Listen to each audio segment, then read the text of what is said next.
como siempre, un placer estar aquí con ustedes como cada jueves, desatando el potencial. Yo te recomiendo, tú que estás mirando, que busques papel y lápiz. Oye el tema, es tiempo ya, desata tu potencial en el 2019 basado en valores, basado en lo que tienes adentro, que lo saques y que cuando lo saques puedas crecer.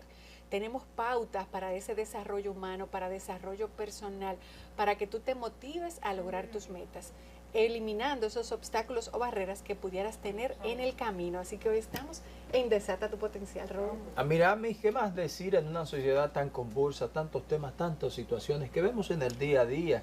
Y como bien tú lo explicas, desatar ese potencial pero lleno de valores. Así ¿Y qué es. hacerlo con una persona, con una trayectoria de trabajo íntegro, dedicado a lo que es el servicio del Evangelio, llevando la palabra con más de 20 años de trayectoria?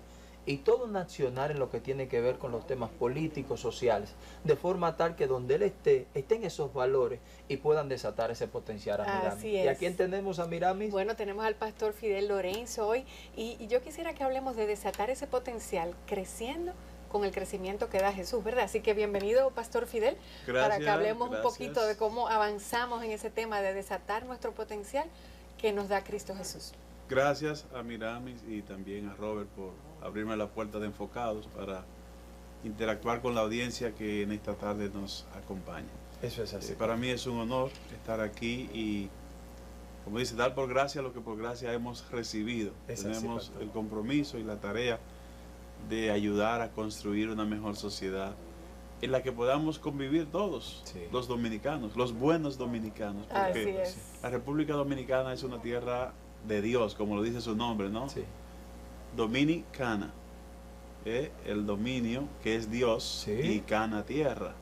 Ese es el significado de nuestro nombre como nación, que es único en el mundo. Ningún otro país tiene esa identidad. Además, los fundadores de esa dominicanidad nos marcaron. ¿Por qué nos marcaron? Porque ellos se encargaron de darnos una identidad. La identidad de un pueblo la conforman sus símbolos patrios, el himno que tenemos, el escudo y la bandera. Entonces la bandera nos identifica. En esa bandera ellos se encargaron de colocar a Dios como un valor fundamental. Dios, patria y libertad. Y por demás pusieron tierra de Dios. Pero no se conformaron con eso. También colocaron en el centro del escudo la Biblia abierta en Juan 8:32, que dice: y conoceréis la verdad y la verdad os hará libre. Y si eso fuera poco, también colocaron la cruz como símbolo de redención en Cristo Jesús. Y usted sabe que el juramento patriótico también lo escribieron en el nombre de la Santísima, Augustísima e Indivisible Trinidad de Dios Omnipotente. Amén. Por lo que es imposible ser cristiano en este país sin ser patriota. O es difícil ser patriota sin ser cristiano. Así es. Están mancomunados de la manera indiferente. Es que somos indivisibles. Es como yo siempre digo, y lo tengo en mi WhatsApp: sin Dios no hay patria ni libertad. Es así, porque es Dios, patria y libertad. Pero ese punto que usted dice, pastor, nos lleva entonces al otro punto de qué estamos haciendo como nación para permitir que esos niños, niñas y adolescentes entonces puedan, haciendo patria y tratando de ser cristianos, ¿verdad?, crecer y desarrollarse en emprendimiento, en lo que ellos quieran hacer para desatar su potencial. Mira, me parece que en los últimos años ha habido una alianza cuasi perfecta, que es el anhelo nuestro, que es una alianza entre la escuela, la iglesia y la familia. Si nosotros logramos operativizar esa alianza, y más con el enfoque de la educación, de la revolución educativa que se enmarca dentro de fomentar el saber, el hacer y el ser. La más importante de las tres es el ser. Así es. El ser. Entonces, esa parte no la puede construir el Estado solo. Ahí es donde entra la familia y entra la iglesia. Donde se construyen los valores en el hogar. Y la escuela refuerza un poco y la iglesia ayuda también. A veces la gente piensa que la iglesia es responsable única de modelar conducta y de enseñar valores, pero no, el primer espacio de la conformación y enseñanza de valores es el hogar, en la familia, y entonces la escuela ayuda y la iglesia ayuda. Si logramos hacer esa alianza de esos tres espacios que Dios ha creado, es obvio que los resultados van a ser favorables y que vamos a tener una nación diferente en el mediano y en el largo plazo, y que debemos precisamente de manera intencional enfocarnos en la niñez. Así es. Porque ya la generación adulta, probablemente muchos están perdidos, y es más fácil criar un bebé que levantar un muerto. Ay, entonces, claro. Entonces hay que invertir, porque, mire, lo más rentable es invertir en la niñez. Así es.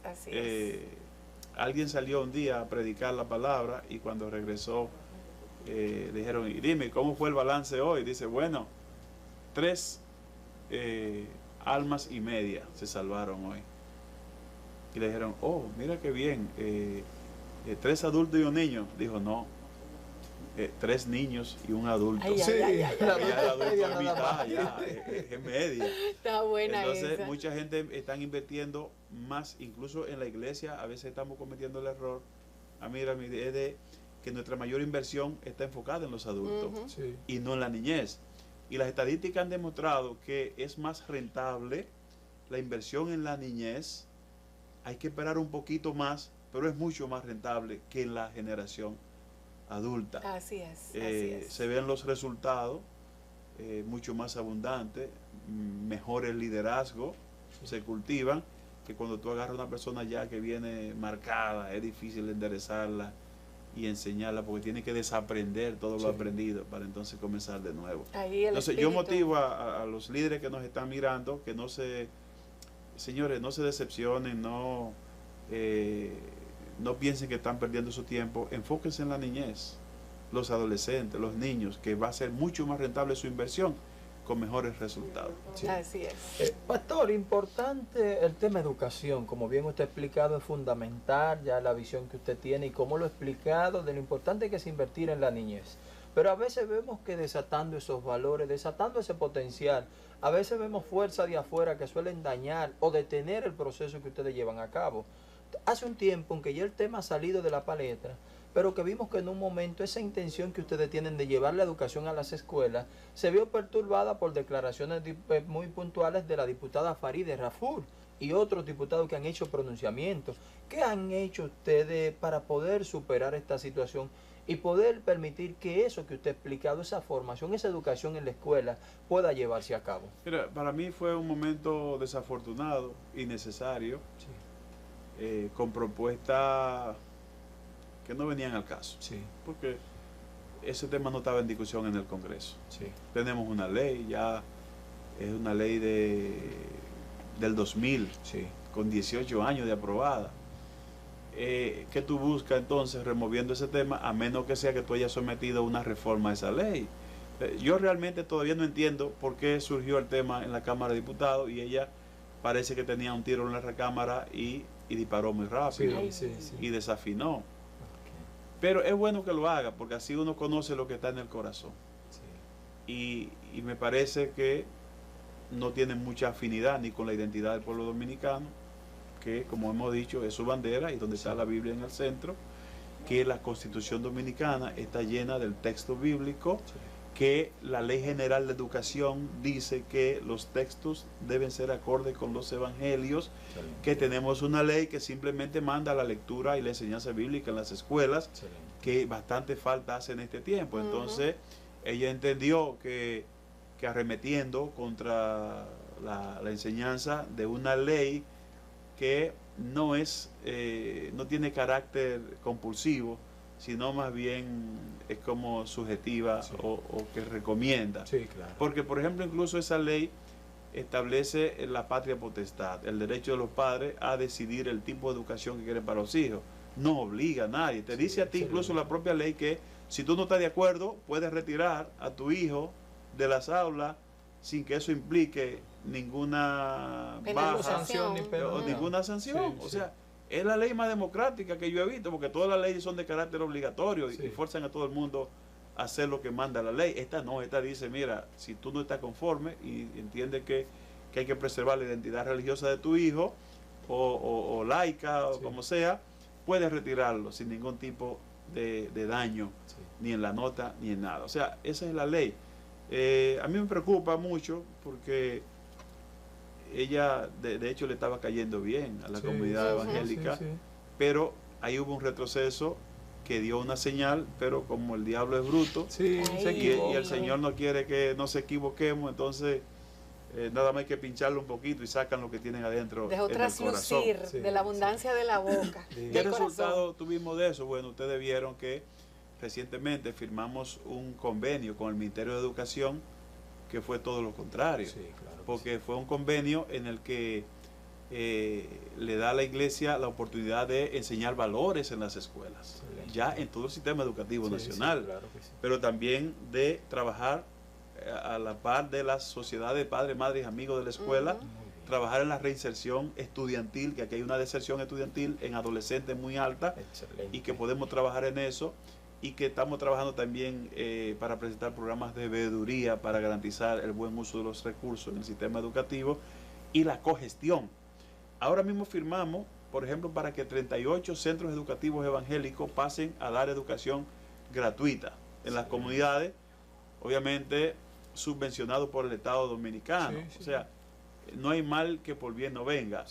Todo esto desató, obviamente, acuerdos de este tipo que son de carácter de largo plazo y en el que la iglesia sale ganando y el Estado sale ganando, porque puede capitalizar esos recursos con valores que han dado muy buenos resultados en la educación preuniversitaria. Y el ministro de Educación, muy inteligente, el recién que teníamos, quiso aprovechar esos recursos y firmó ese convenio antes de irse. Excelente. O sea, que estamos ganando. Claro Así es, todo obra para bien, ¿verdad que sí? Totalmente. Y yo quiero rescatar el tema de valores y devolverme a los valores tuyos en tu casa y los nuestros en nuestra casa. Dice el pastor Lorenzo, y estamos totalmente de acuerdo, que los valores empiezan en casa, ¿verdad? La iglesia los refuerza de una manera impresionante y la escuela tiene que estar en consonancia con esos valores. Por eso le insto y les ruego a los padres que se involucren en las escuelas y por supuesto en las iglesias. Ahora, partiendo de los valores en la casa, y ahí es donde le digo, saquen papel y lápiz. Si usted no tiene sus valores de la casa escritos, no los tiene, porque en el fragor de la batalla se les va a olvidar. ¿Qué es un valor? Imagínese que la meta es el norte donde va usted y el valor es el faro que le va a iluminar, que le dice aquí se hace esto de esta manera o no se hace. Es un marco, es una serie de comportamientos, de cultura familiar que le ayudan a ustedes a organizarse dentro de la casa. En mi casa tenemos 5 valores y se los digo ahora, pero ya hay una que se va pronto. Ya es así, ir a estudiar fuera. Ya yo le dije, mamita, es tiempo de escribir tus valores. Has vivido los nuestros. Y qué bueno, ahora te toca escribir los tuyos. Quiero ayudarte. Entonces, en ese proceso de transición, ayude a que su hijo o hija salga con sus propios valores y que usted pueda influirlos. Los nuestros son 5, tienen que ser entre 4 y 7, porque de lo contrario, la gente se les olvida. Que sea una frase corta, que sea memorable, tipo titular de periódico. Los nuestros, Dios primero. El próximo, cuido de mis hijos y cuido de mí. El próximo, somos dadores alegres. El próximo, amor y respeto mutuo. Y el próximo, disfrutamos la vida juntos y separados. Entonces, que sean valores memorables, que usted los recuerde. Porque si yo digo que Dios primero y veo el semáforo en rojo, no me puedo pasar. Porque dentro de lo que dice Dios es que tengo que ser íntegra. Entonces, eso nos recuerda, ¿verdad? Todo lo que tenemos que manejarnos en términos de valores. Y otra cosa que viene con valores por ahí, y yo sé que está en la palestra, yo dejo que Robert lo hable porque ustedes se manejan más en términos de abogados, es todo eso del código que se plantea para el no matrimonio de adolescentes, ¿verdad? Te tiro la pelota, hablen ustedes por ahí. Yo quisiera pedirle la anuencia al pastor, porque tenemos que hacer una pequeña pausa, por la importancia que tiene todo este tema, porque hemos venido a desatar el potencial fundamentado en valores, pero la sociedad también es importante ese valor que conlleva esta reforma al código. Hacemos una pausa y venimos en un minuto a conversar de esto y otros temas con el pastor Fidel Lorenzo. Interesante.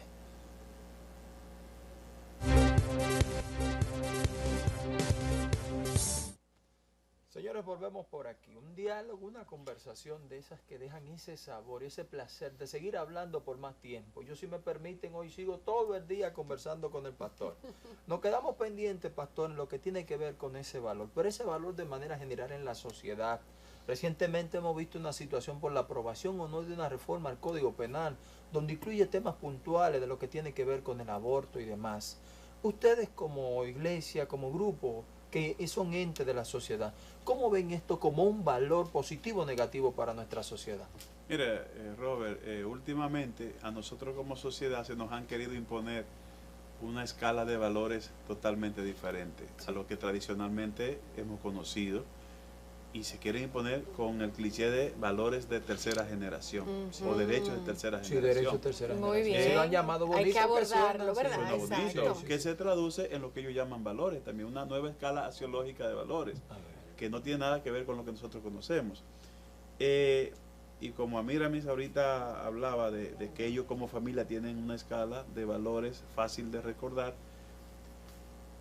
en el libro de Efesios hay un versículo que habla de valores, que dice: todo lo puro, todo lo honesto, todo lo amable, todo lo que es de buen nombre, en esto pensar. Sí. Y ahí nos resume como 6 valores, más o menos, que la sociedad dominicana necesita, porque...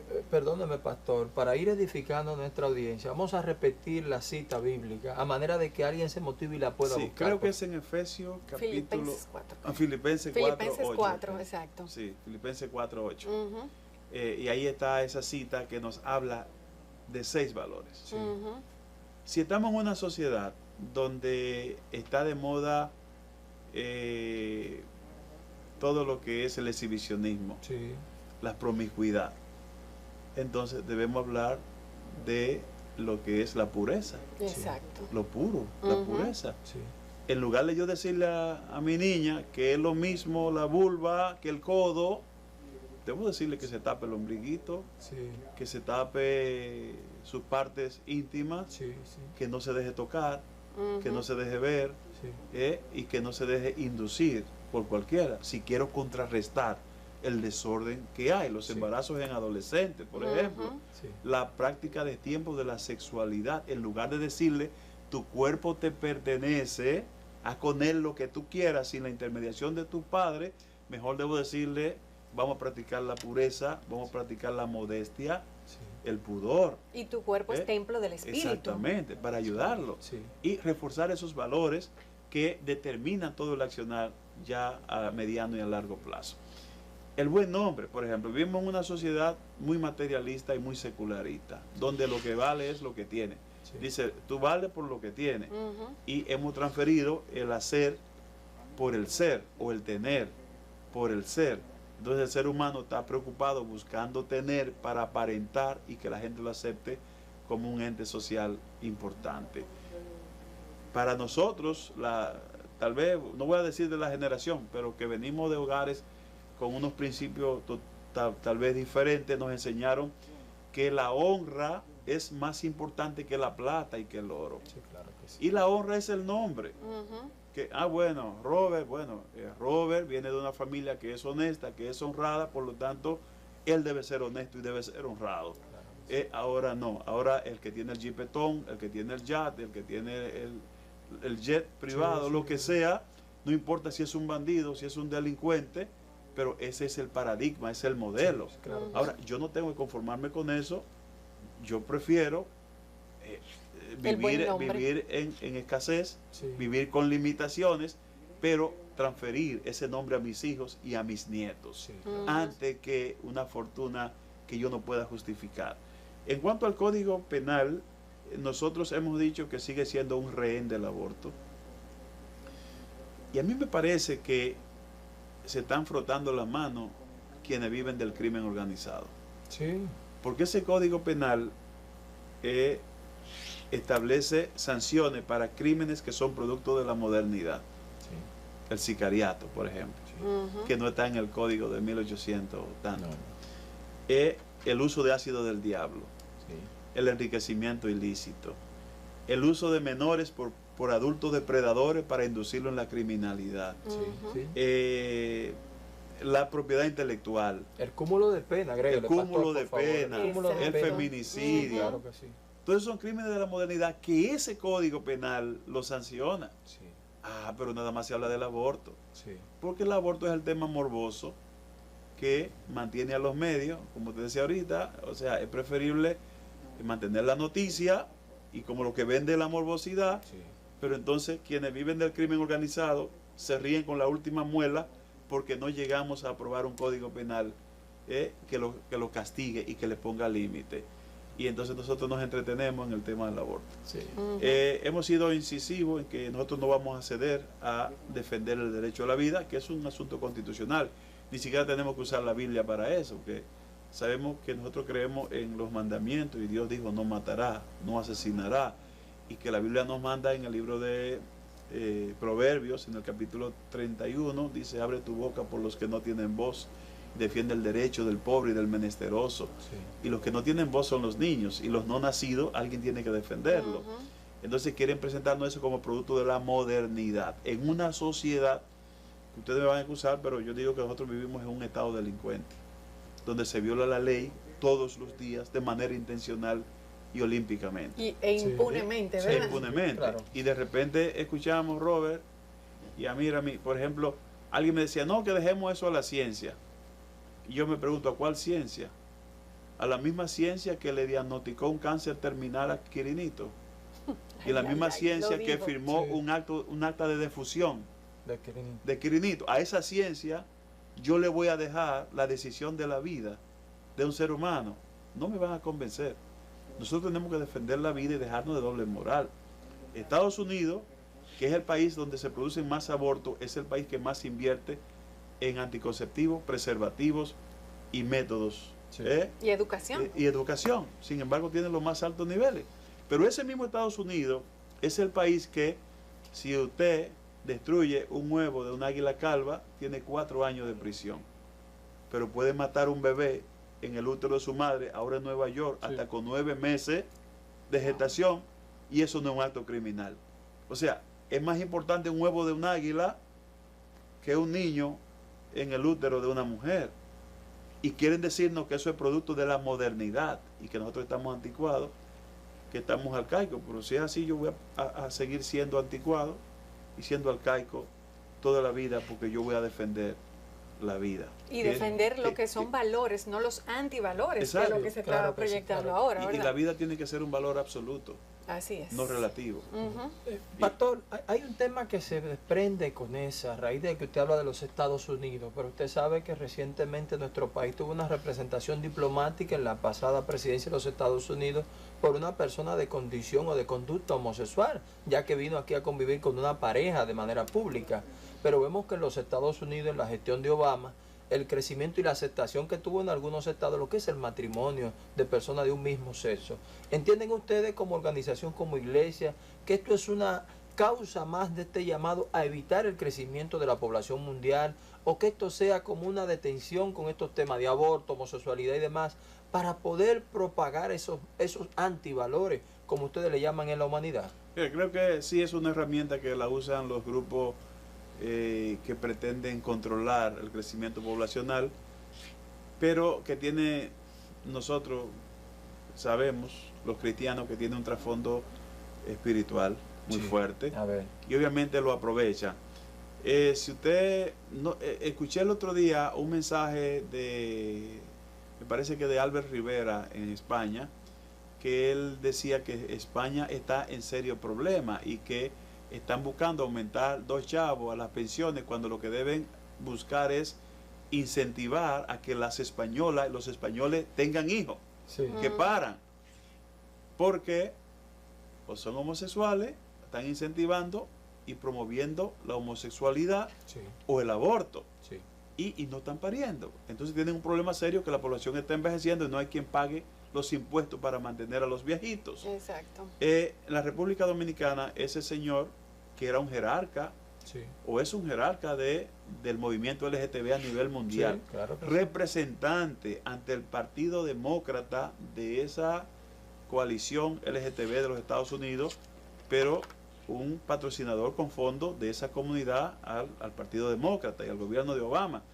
y dirigió la campaña en 12 estados de Estados Unidos, de los cuales 5 aprobó el matrimonio homosexual. O sea, no estamos hablando de cualquier homosexual. Estamos hablando es un activista. Claro, el principal líder de ese movimiento en Estados Unidos, y nos lo mandan aquí a nosotros. Obviamente aquí perdió su tiempo, porque lo pusimos a raya y ninguno de sus planes, gracias a Dios, se concretaron. Se atrevió a crear una cámara de comercio LGTB. Que no se ha escuchado jamás. Que jamás, eso, ¿y qué porque pasa? fue un no han hecho grupito, ningún negocio. es que fue un grupito elitista en un momento en el que él quería dividir la sociedad dominicana entre heterosexuales y homosexuales. Y dejar a los heterosexuales como personas arcaicas, como hablamos hace un momentito. Sí, homofóbicos, que estamos incitando al odio, a la violencia contra esos grupos. Y yo le decía, va a perder su tiempo, no va a aprovechar el clima de inversión, como ustedes hablaban ahorita, que tenemos la República Dominicana, de representar a los empresarios norteamericanos que querían invertir en el país, y se la pasó todo el tiempo siendo un embajador de su propia causa y motivando y promoviendo la homosexualidad. Sus valores personales, claro. ¿verdad? Sí, y entonces desafiaba a los dominicanos que estuvieran en esa condición a que salieran del closet y que se expresaran. ¿Y quién le dijo a él que el que está en esa condición quiere que todo el mundo lo sepa? La República Dominicana es un país amable, que no rechaza a nadie por su condición sexual. No se votan de las escuelas, no se votan de los hospitales, de las iglesias, de ningún lado. En los sectores empresariales están en toda la Cámara y a nadie se discrimina ni se excluye por su condición. Claro. Entonces él quiere venir a pintar un panorama que no existe en la República Dominicana. Gracias a Dios que ahora tenemos una embajadora de verdad que contextualiza con el pueblo dominicano, que baila con los dominicanos, claro, que canta con los dominicanos. Y hasta se le puede tolerar ciertas preocupaciones que a veces externas, porque no lo hace desde la óptica que lo hacía el otro, ni con ese tipo de odio o manipulación. De esa agenda para personal. Conseguir cosas. Así es. Mire, yo sé que se está acabando, pero yo quiero, aunque sea unos minutitos cortos, que nos hable acerca de su opinión del matrimonio entre adolescentes o de un adolescente con una persona adulta, y qué usted opina de todo eso. Mira, en la República Dominicana un problema serio es la cantidad de madres solteras. Hay un amigo nuestro, que ustedes lo conocen, el doctor Dunker, él ha dicho, madre sobreprotectora, padre ausente, produce prostitutas y delincuentes. Oh, Dios. Entonces, menores que salen embarazadas son candidatas a ser madres solteras. Aquí un alto porcentaje de las menores que salen embarazadas son embarazadas por adultos mayores. Un alto porcentaje. El Código Civil establece que con una dispensa se puede casar un adulto con una menor, o se pueden casar menores entre sí ante un juez civil. Y eso va creando un problema serio, porque esas menores que se casan probablemente a los 2 o 3 años ya están solas, porque el señor la abandonó, porque restauró sus relaciones con su esposa, y en fin, entonces se convierte en un problema para el Estado, un problema de salud, un problema social muy serio. Nosotros nos sumamos, igual como parte que somos del Consejo Nacional de la Niñez, a ese grupo que propugna para que se limite esa práctica y que se considere toda práctica sexual de adulto con menor como una violación o como abuso. Así es. Y porque aquí hay muchos padres irresponsables también, que tal vez por su condición de pobreza, de miseria, a veces se prestan a eso, y entonces hay adultos conviviendo con menores con el consentimiento de los padres, precisamente por abusar de esa condición que no le permite ni siquiera pensar bien o saber el daño que le están haciendo. Entonces ahí es donde el Estado tiene que regular necesariamente, y estamos de ese lado. Muy bien, Pastor, muy bien. se nos ha agotado el tiempo, con el dolor del alma, lamentar esta conversación tan interesante con usted, pero yo le voy a pedir a la administración del canal que me regale 10 segundos más, y que usted, de la manera más puntual y sintetizada que pudiera hacer, nos dé una breve lectura de este panorama político. ¿Cómo lo ven ustedes en estos momentos como CODE y también como iglesia, que están en el día a día con la sociedad? Si ustedes creen que puede aventurarse una reelección, o ¿qué ven ustedes en este panorama político ahora mismo? Hay mucha convulsión en el ambiente político. Nosotros somos muy celosos de la gobernanza y la democracia, y creo que la necesitamos a largo plazo. No podemos enfocarnos solamente en el poder. Muchos políticos aquí piensan que todo esto se trata del poder, y no es así. Yo creo que los partidos necesitan oxigenarse, dar oportunidades a nuevos líderes, respetar las reglas internas, el derecho de sus miembros, de los ciudadanos, y que necesitamos un sistema político fuerte, que nos conviene a todos. Yo no me voy a ir de aquí y yo no quisiera ver un desorden, no quisiera que nuestro país en algunos años se dé un Venezuela. Hoy estamos hablando de Venezuela porque unos partidos que tuvieron antes, los adecos y los copellanos, se creían dueños del país y abusaron del pueblo hasta que un día el pueblo se cansó y pidió un Mesías. Y le llegó un Mesías. Y ese Mesías parió otro y ahora están luchando para regresar de ese Mesías. Pero nosotros estamos a tiempo. Entonces, los que no tenemos compromiso político partidista, estamos preocupados y queremos que los líderes de los partidos políticos se miren en ese espejo y que piensen más en la democracia a mediano y a largo plazo en esta nación. Excelente. Y que salvemos esto. Se acercan las elecciones, el pueblo tiene la oportunidad de decidir quién quiere que lo gobierne y ojalá que lo pueda hacer con libertad y con conciencia y que no sea por obligación o por presión, violentando no lo que sería una aspiración del pueblo. Ese sería mi mensaje. Excelente, qué bueno, interesante, brillante. Excelente, buenísimo. Brillante, qué bueno. Pastor, a usted las gracias. Gracias. Las puertas de Enfocado siguen abiertas. Yo pienso que ustedes deben habilitar aquí por lo menos una vez al mes una consulta pastoral. Desde ya, en ese tema estamos. Eso lo dejamos en manos de Amírame. Con Amírame aquí ella suple todo eso. Suple, pero usted sabe que siempre es bueno una voz desde afuera que también venga a afinar algunos temas, pastor. Así es. A usted las gracias. Señores, solamente nos resta despedirle y decirle que hasta mañana. Gracias por ser parte de nuestra comunidad. Somos Enfocados. Amírame, pastor. Desata tu potencial. Muy bien.